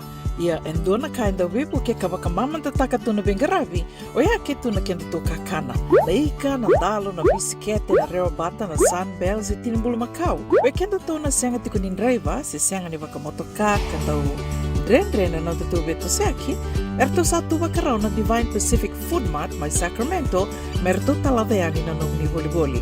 Rawa sara, we tartarangayani na taliboni diwa dua ono toluwa diwa ono saivarua, merto wakarotaka katalada mai na nomni boli, ena kena ngona totolo tua. Divine Pacific Food Mart, Vitorua Diwawalu Franklin Boulevard, Sacramento, California. Nama di telefoni Viwan 21 Toluva Diwa ono Saivarua. Erto ngarap talangan ni kanalay waka sumburi ani nanomu yaya. May nanonor to stoa kina nomu mate ni katumba. Nongu chisu nongu badua. Dorongode na vima maniono kina vitu ene kawani bugululu we kemadawe California. We mamani ruane kavi kina tolu ene singalewu ni lotilewu we kemadawe viti. E warotaka na New Methodist Christian Fellowship, USA. Rogwande na Radio Mbulando Vata San Francisco, me kauti kenda vatamai. JJ's Food Shack. E tiku kete kina na kakana boka biti me pakana kokonda. Lobo benga ni ngai kani do itu na bundi nan dalo sa tabioka. Na kakana boka langi me pakana steak pakaya loka kena coleslaw. Woo-wee! Na karitoa sa wadha badina na kani kana. Kaya tiku talanga na nono to specials and the lomo ni mga dawa. Daw tamba na Facebook. Na doi ni tiwa ya na pani mandray pai kaya na bungatale. Go na JJ's Food Shack. View Valley mo Billie Jean Street, Santa Rosa, California. Pero talagang rito dili mo yang may Santa Rosa, may yato sarani kinavato. Giritirito sana kinavitu sa mabitu tolo dio tolo dundo al limono. JJ's Food Shack, Santa Rosa, California. Nanonda vata kei siti veni rotorala.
Ia, palabu ni ngauna vertu na mira ke na koe lava. Serea e senga ni o tina ke na tali taki veira e munga ara na numatiko na ngauna e ambasika maikina na serengo wata ke ira langata ara sureti wabo ki ane vea saiviti na mata serengo na mira ke na koe lava. Mbula vena kalaveti mbale suba wata ke choa pembola mai waga New South Wales Billy Saumaki mai mbulia o no kandabu we rato nei tau ke ni koroniaka. Tau mula anaisi wakatangane bina wale una waroromotiko mai na sikelebu indai en non dai wasininga unango ni bernin daga ita betani na ruana kaloko dan lewi tala kina bina wale una monindo abatamai tiko na boga nui nan rana nui mina doro wo era solimbula tiko en rarani bengen rabu mai parisi mai varanise na timi ni viti anda baka nui tiko kina ni nan reta tale mai endo na metali koula na mua ni madaongo pina ga bole bo bil ko mai pina ni mai totoka iyo dina na ga bole na no muni sema tiko mai na wekanda singa le wenda indair na no mitale tunga kina na bikai koto na ibo ni tawi mate tera tiko bekai vale nimbula sera tiko beka ngai vale randa borrogan dondo tok ngango e vale or to tamai maraia ni bula binaka era atiku ene be bonua ni bengarabi so ene be bonua ni bengarabi na vale ni bula ke ira na tiku na vale ni malumumu na non rei tiko na ngone ke ira rangarabi tiku ene be bonua so enda kila ni randa ungan rebatu na be na nomi bula benaka luke sukawale bula benaka santa boga bula tiko nga ni rao tiko nga na bula inda sa boga benaka tiko wana kene tau kei singa lebu inda ni na numi tiko kina na be toso ya kinga unisala wasa soli tiko ya ni na iboga roni tangi kau a toka lau ke na toka lau deba tuku mata ni ndabu ya mbasika na singa lebu inda na tuku mena mata ibo liwai ke na kena iliu komanda Humphrey Tawake ni bukarai takatiko mai dua na ngauna ni bangangara se bebu e tiba ya ni ratola ko ni wasa mertola ki bengara sau ni takataka ya dua na rauna dolo nan dola sau ni wai ni wanga o ira bengara bikina keina takataka ni bebu eti na kena ya rala ko tuira ni singa rua mbongi rua wasa takali na kena isulu na wai ni mate na bika ke de borauta kia ni dua mandanga me lai bueti mai ni sayali se diri wasa en dua nan rau na dolo nan dola sandu na ila bobo kai tamera ia ke baka sago tina ibalu ada bai na yado pisau tutaki do tani no roto itala no na QEB serenaders ke luke tamani retona do robo mena ke bardo tala no taga no roto la koeni kalde sutele mai ni sago tina ibalu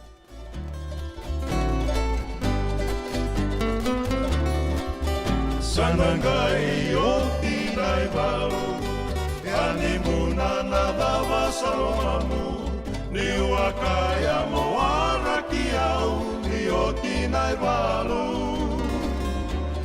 samani totolo ya timuna na lomamu kawaka muna na nomo beidamu mai no wale ani muna na ya Isalei, oilei, koiau. Mate wale ni unanuma, tiko tale o koia kobauda. Sanangai o tinai walu, awana numa tu nindaruna wakamau. Na kena sewa ni sarui toto na lomamu. Ke konia warakiau me adoba ni o tinai walu ke na sewa na no mundo no saruito tolo domo na tuna o parola kaki ni o tinai walu ko vila iwi ko atauri wale moi sama ni kaki Sekonia me se takiau de kona reki katiko marau. Wau di batanga mendua, da vura non daru taurua, isalei oilei, nana una talei, samode isa samode leimonei.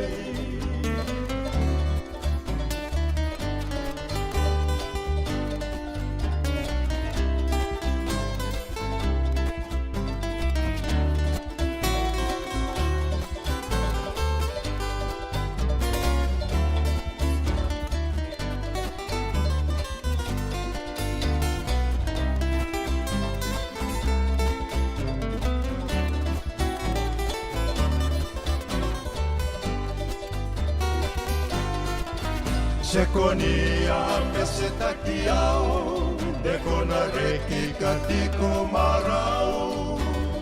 Pau di batanga mendua, na vura non daru taurua.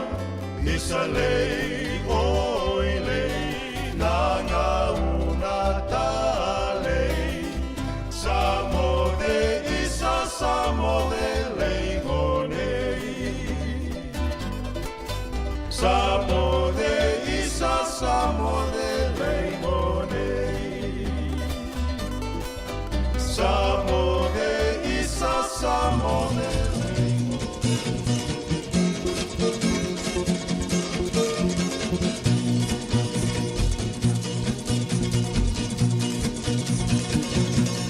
Catavila, Roma, Roma, Roma, Roma, Catavila.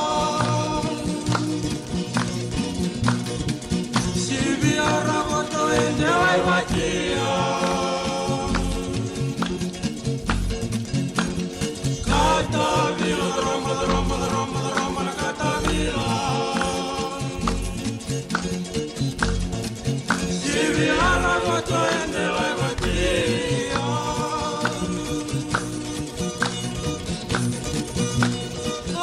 Vila embatikona, unagotua malakatigeno.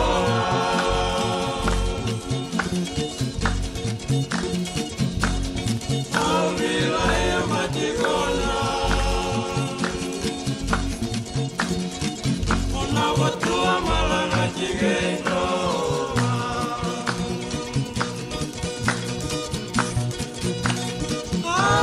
Señorita,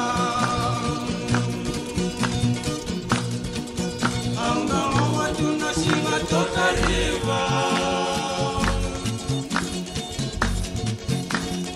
Angeli señorita, angalo watuna singa toka riva.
Pagala leka ni tukutuku ena non da vanua. E wakarita ki mai ana matai wali o ai. E ni wakai ngataka. E ndua nan rau na undolu, nan dola. E nan dua ngā na ngauna ni wakasanga ngara e rato kadibia ni kina.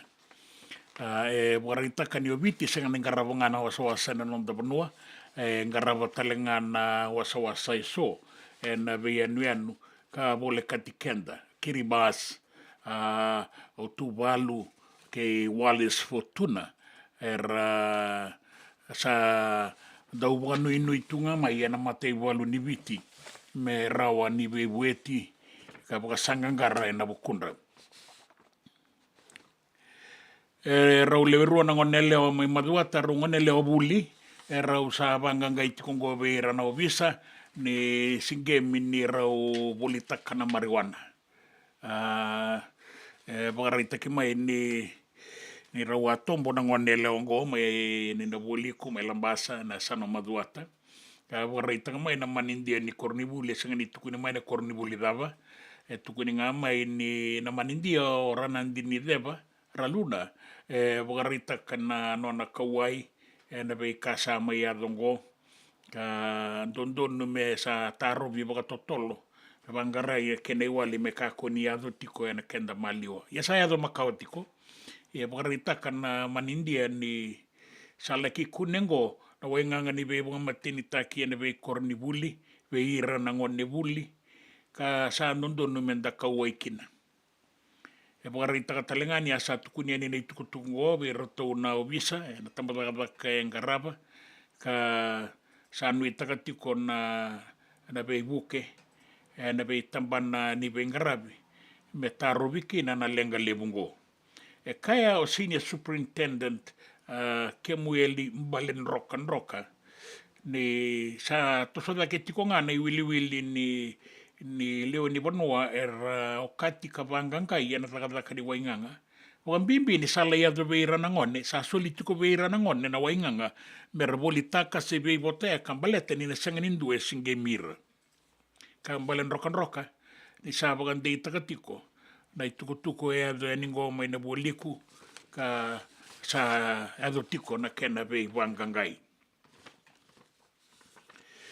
Mai na vesa i burubura ka o Joe Biden sa pinakata mi sa dengu mantanga mi sa ka kunitu na vendingi na bulan November baleta na nona na numa na matani tu ke na vanua raramba na nona sasanga tiko menduri me tu tali ni sayamba ki wolu sanga bul kandua sanga soti ni vakasamba pinaka baleta ni sangase sa yata sa ngui leva sa zabu tala sa lebu na kai vakatala kata kai na ngau na mandangango asa na numa me sa boga dengu kina sanga itobi ko tale na covid sa ikuri tale ni nona lenga kai ni sama ni tokona me sa tu na vendingi na ibuke ni president yo Kamala Harris sa mbakilima sanga bulu kadiwa na maramango me rani be somitaki na itutu ni president di kebaka dingitaki na bulo November na kaya zorango Joe Biden senga matai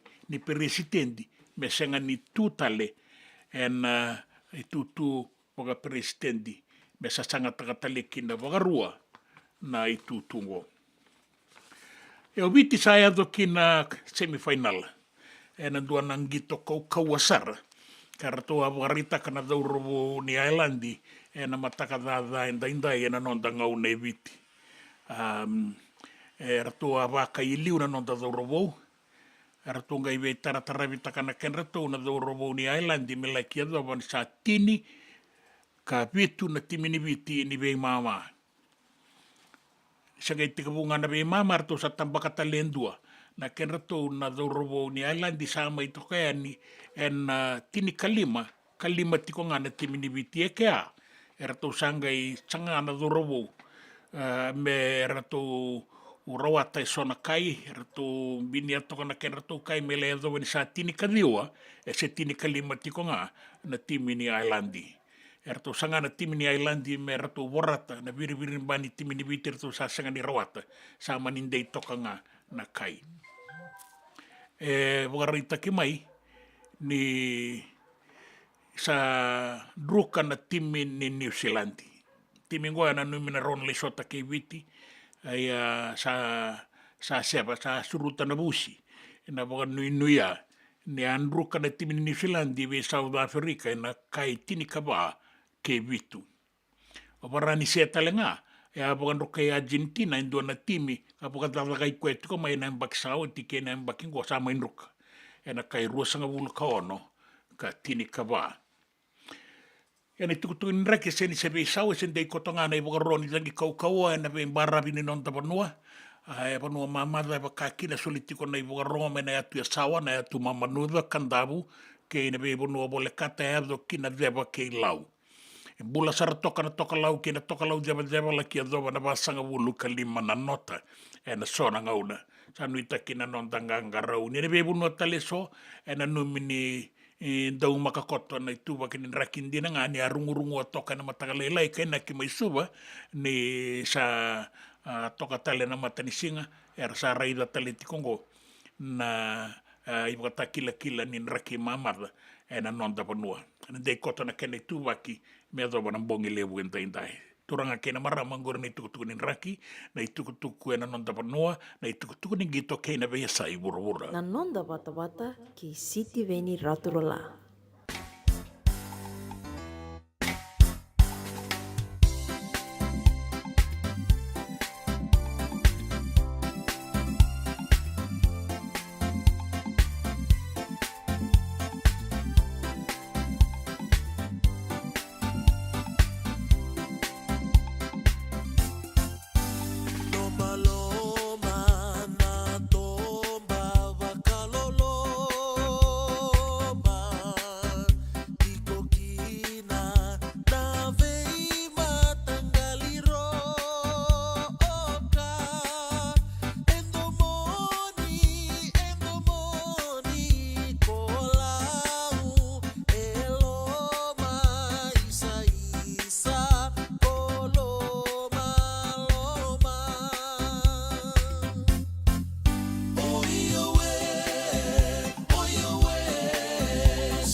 isa koloma loma.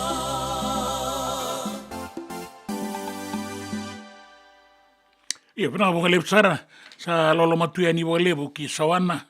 Pina ka levu na dua bata tiko mai singa levu endai bukan bimbina loma ni stoa katokong gori me sawana. Ke muni mai bono malavu. Pina ka levu tu lolo matiu mai na ilaulawa ne tumo de la iloma mai Sydney. Bil ko mai pina ka levu ana isi bua katangane Luka Sukawale. Luke Sukawale bukan bulat ko mai. Sa buka mode tiko na singa lebu endai pina ka lebu na sama tiko mai dan nagai sota na mataka ni mataka dan dua bata tiko dan bukan ini pina ka tiko biro non to robo ya zoba na ngau no ya kero sa buka mode ni wike muni na singa lebu endai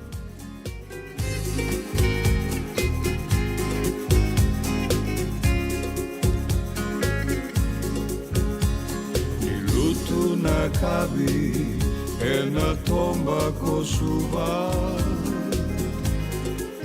Wanga na dinandui roka na loma ni koro Kambeta na sala au rui gorongoro Wakatangi wasivie memela totoka veao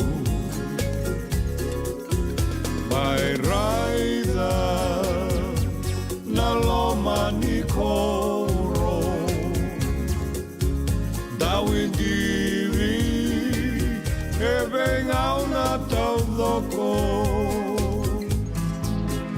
Turaki bani waike na ingangi Nai alongu enruka vesuma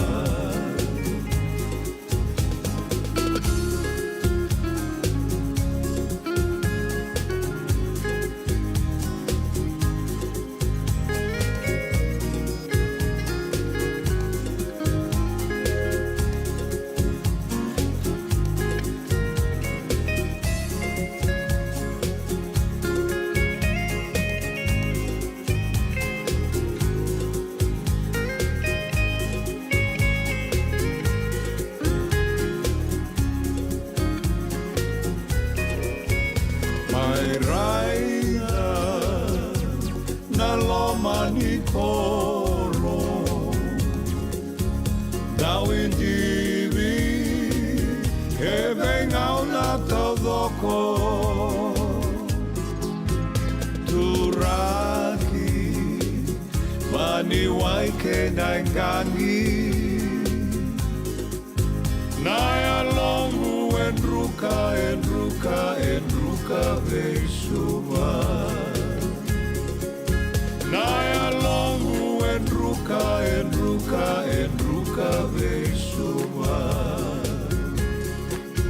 Naya longu enruka veisuba